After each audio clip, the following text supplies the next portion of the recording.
Je vivais une existence brillante dans mon château, entouré de beauté, d'esthétisme, de rieuses créatures, de dentelles et de musique. Un mauvais vent fit échouer à ma porte une éclopée, horrible boiteuse, venue m'importuner en implorant ma générosité, cherchant mon feu et pire encore, convoitant mon cœur de sybarite. Inutile de préciser aux gens de belle naissance qui connaissent mon allergie à la peste que je reçus cette mendiante de cinglante manière avant de la chasser sous mes crachats en guise de baume au soufflet que je venais de lui adresser et doucement réconforté par les colibés de mes favorites pour toute chanson d'adieu.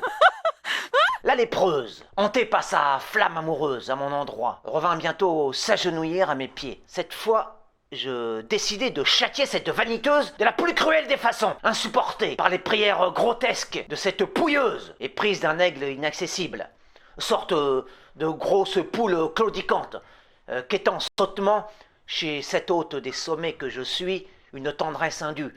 Je feignis de succomber à ses charmes infects, bien résolu à piéger cet infâme oiseau, se croyant l'égal des princes. Ayant mis mon entourage dans la confidence de mes artifices, j'introduisis cet affreux volatile dans mes salons. S'imaginant enfin consolé de sa misère, restauré dans ses droits, comblé dans ses attentes, des larmes de joie faisaient luire sa joue rougeaude malfardée sous les lustres de cet asile choisi. De plus, grimée en courtisane, la gueuse supposait être devenue belle, séduisante, agréable à regarder, alors qu'en réalité, le faste contre sa peau de paysanne la rendait encore plus ridicule, plus pitoyable, plus méprisable, aux yeux de la belle et cynique espèce. Je voulais que l'illusion de ses hauteurs soit complète, afin que sa chute lui fût d'autant plus pénible, et donc encore plus drôle pour nous. Afin que ce tableau comique fût parfait, il manquait à l'invalide de quoi étinceler entre son menton de lourde coche et son buste de bovine avinée. Une des mondaines lui prêta son collier de diamants, et toute l'assemblée applaudit. L'invité ne percevait nullement l'ironie de cette acclamation générale. Puis je l'accusai d'avoir volé, ou du moins d'avoir voulu garder la parure de bijoux ornant son col grossier, et tous me suivirent dans mon indignation.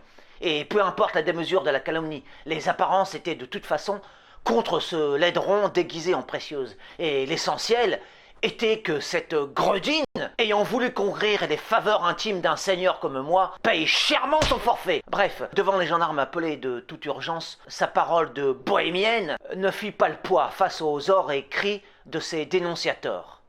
Elle fut condamnée à la décapitation. Il se trouve que j'officiais en tant que bourreau, que là était mon affaire, ce qui explique d'ailleurs ma fortune, mon rang, mes privilèges. Et j'eus vif et plaisir à recevoir de la justice bon salaire pour cette nouvelle œuvre.